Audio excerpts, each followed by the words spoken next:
तपस्या तो सभी करते हैं, किंतु केवल अपने स्वार्थ में। कोई भी ईश्वर को प्राप्त करने के लिए तपस्या नहीं करता।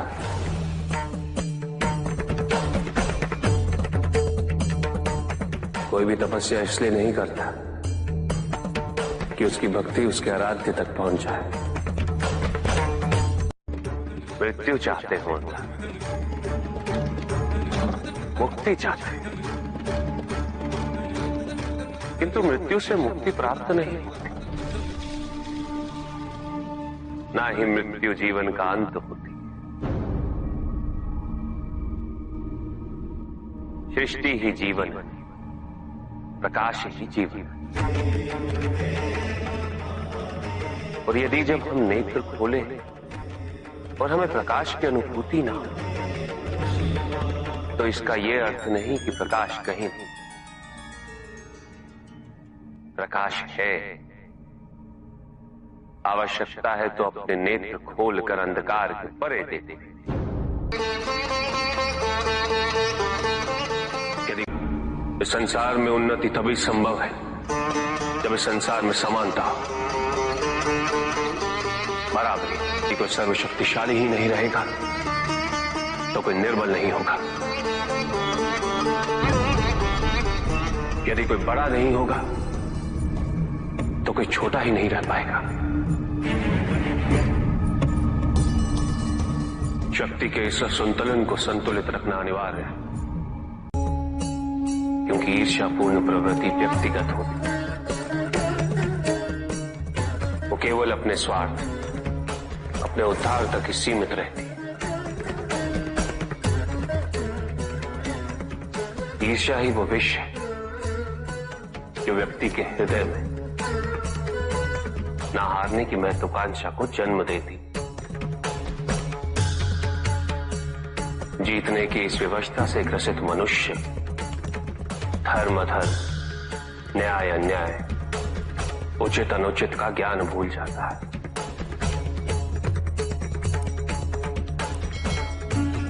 संवेदना, करुणा भूल जाता है। उसे स्मरण रहता है तो केवल जीतना, भले ही वो छल कपट के माध्यम से ही क्यों ना हो। एक असुर था, एग्रिप। एक दिन वो ब्रह्मलोक गया।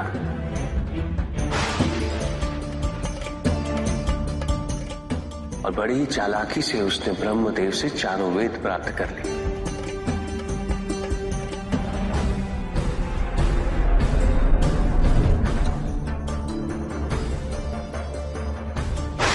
और जाके समुद्र में छुप गया, क्योंकि सारा ज्ञान वेदों में निहित है। इसीलिए संसार से सारा ज्ञान चला गया। जब अज्ञानता का अंधकार फैलता है तो अधर्म बढ़ने लगता है। भगवान विष्णु सब देख रहे थे। उन्हें ज्ञान था कि शीघ्र पृथ्वी लोक पर प्रलय आने वाला है। एग्रिप के साथ चारों वेद भी लुप्त होने का भय था। ब्रह्मदेव सृजन करता है। वेदों के अभाव में पुनर्जन्म की प्रक्रिया को पुनर्स्थापित करना अत्यंत कठिन। इसीलिए एग्रिप से उन वेदों को पुनः प्राप्त करना अनिवार्य था। तो भगवान विष्णु ने क्या किया? भगवान विष्णु ने एक मत्स्य रूप धारण किया।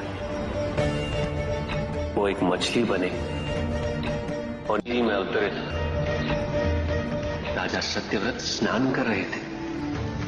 एक छोटी सी मछली उनके हाथ में आ गई। इतनी छोटी मछली? भगवान विष्णु? हाँ, राजा सत्यव्रत उस मछली को जल में छोड़ने जा ही रहे थे कि उस मछली ने बड़ी मछलियों का भय जताते हुए उनसे विनती की। उनसे कहा कि वो उसे अपने साथ ले चले। राजा सत्यव्रत अत्यंत दयालु थे। मछली को अपने कमंडल में शरण दे दी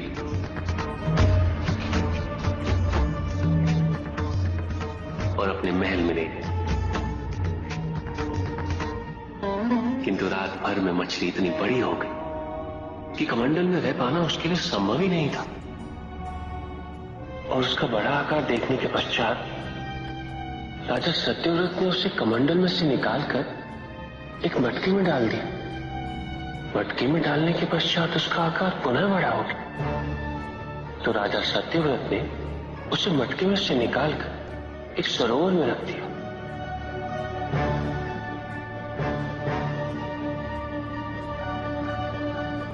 किंतु उस एक ही रात में सरोवर में रखने के पश्चात भी उसका आकार इतना बड़ा हो गया कि उसे नदी में रखना पड़ा। किंतु नदी में रखने के पश्चात भी उसका आकार पुनः बड़ा हो और इतना बड़ा हो गया कि यदि उसे महासागर में नहीं रखा जाता तो उसकी मृत्यु निश्चित थी। राजा सत्यव्रत उसे महासागर की ओर ले गए।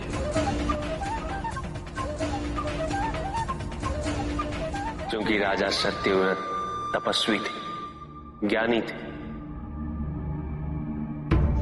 उन्हें आभास हुआ कि ये कोई साधारण मछली नहीं, ये स्वयं साक्षात भगवान विष्णु ही है।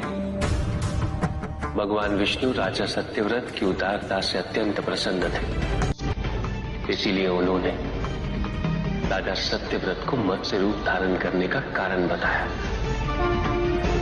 साथ ही उन्होंने सत्यव्रत से कहा कि आज से 7वें दिन प्रलय आएगा, समस्त पृथ्वी जल में समा जाएगी। किंतु आप सप्त ऋषियों के साथ साथ अनाज, वनस्पति व अशुद्धों की प्रत्येक प्रजाति के बीज और प्रत्येक पशु का एक एक जोड़ा लेकर एक विशाल नौका में सवार होकर मेरी प्रतीक्षा कीजिएगा। केवल एक ही स्थान ऐसा होगा जिसकी ऊंचाइयों को जल छू नहीं पाएगा। मैं लौटूंगा और आपको वहां लेके चलूंगा। ऐसा कौन सा स्थान था? हिमालय पर, अर्थात तुम्हारी माता के पिता हिमालय। फिर क्या हुआ?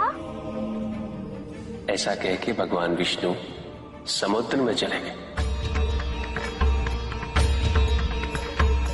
और अपने मत्स्य रूप में उन्होंने हिग्रीव को ढूंढ निकाला। उस दुष्ट का वध करके वेदों को पुनः प्राप्त कर लिया। तो क्या प्रलय आया? हाँ, ठीक 7वें दिन। किंतु भगवान विष्णु के आदेश अनुसार राजा सत्यव्रत एक विशाल नौका में उनकी प्रतीक्षा कर रहे थे। तभी विष्णु जी एक सींग वाली विशाल स्वर्ण मत्स्य रूप में प्रकट हुए। नौका को मत्स्य से बांधते हेतु सर्पराज वासुकी का प्रयोग किया गया और विष्णु जी ने अपने वचन अनुसार उन सबको हिमालय तक सुरक्षित पहुंचाया, ताकि प्रलय के पश्चात वेदों के आधार पर संसार पुनः बसाया जा सके।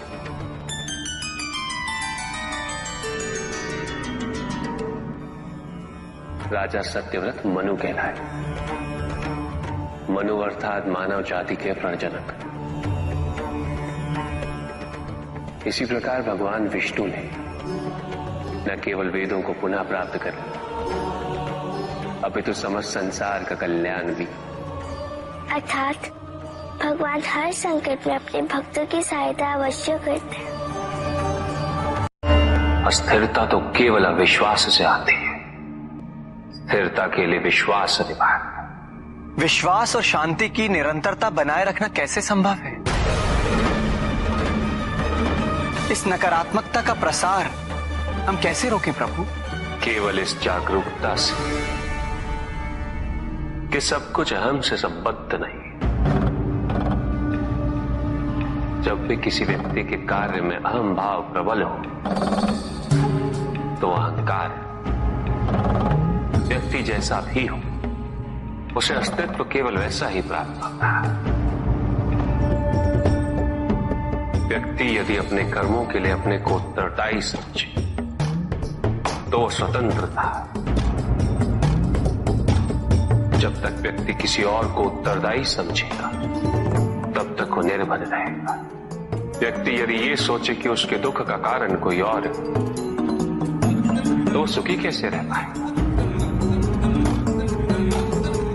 यह असंभव है, क्योंकि दूसरों को परिवर्तित करना उसके वश में नहीं। वो तो केवल अपने आप को परिवर्तित कर सकता है। यही एक स्वतंत्रता है उसके पास। जो पीड़ा है, जो कष्ट है, वो व्यक्ति के अपने फल है, अपने निर्णय के फल। और जिस दिन वो अपने निर्णय परिवर्तित कर ले, उसी दिन उसके जीवन में परिवर्तन भी आ जाएगा। जिन्होंने जीवन के प्रति घृणा सिखाई,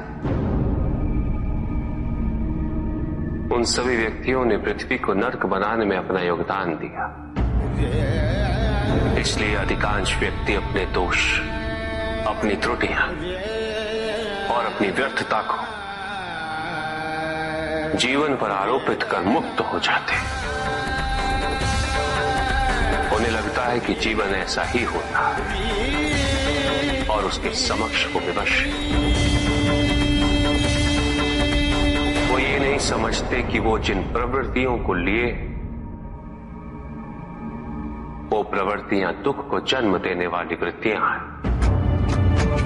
वो अपनी अज्ञानता की गहराई से अनभिज्ञ है और वो अपने अहंकार में ये स्वीकार नहीं कर पाते कि वो तो कुछ जानते ही नहीं। अहंकार सर्वज्ञता का भ्रम उत्पन्न करता है। न जानने की स्वीकृति बहुत बड़ी विनम्रता है और वही पवित्रता भी है। हमें संसार में संतुलन को बनाए रखने के लिए पवित्रता के आधिक्य की आवश्यकता है। किंतु प्रभु, इस पवित्रता में कौन से लक्षण अनिवार्य हैं? अनेकों लक्षण, किंतु इन परिस्थितियों में जो सबसे अधिक महत्वपूर्ण है, वो है सतित्व। सकारात्मक ऊर्जा का सबसे पावन स्वरूप सतित्व। इस सतित्व पर मात्र विश्वास ही पर्याप्त है व्यक्ति को सुरक्षित रखने के लिए।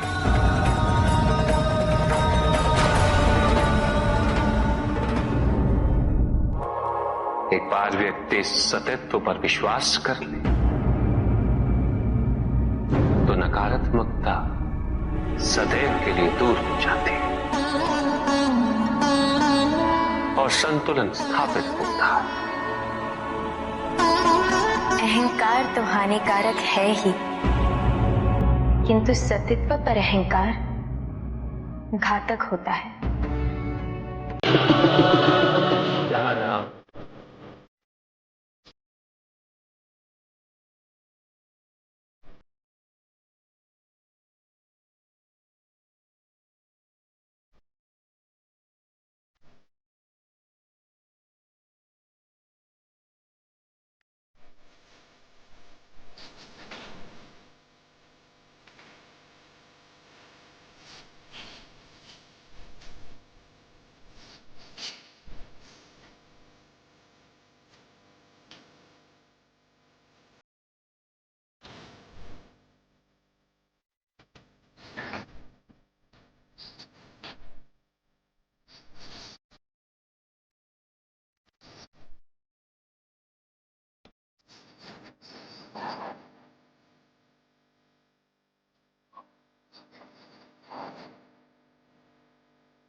चंद्रमा उसी जल में प्रतिबिंबित होता है जो जल शांत है। फिर यही तो समस्या होती है मन की। मन कभी भी शांत नहीं हो पाता है। जहां शांति नहीं, वहां कुछ भी नहीं रुकता। समुद्र की लहरों की भांति विचारों का उपद्रव मन को निरंतर स्थिर रखता। कुछ भी सुनने और समझने के लिए मन का मौन रहना आवश्यक है, किंतु मन मौन रहना नहीं जानता। वो तो निरंतर कुछ ना कुछ कहता रहता, प्रतिपत्ति। शब्दों का आक्रमण चलता रहता है मन पर, और यही आक्रमण है जिसके कारण व्यक्ति कभी भी शब्दों के परे नहीं जा पाता। जहां जीवन की सत्यता का बोध उसकी प्रतीक्षा कर रहा होता,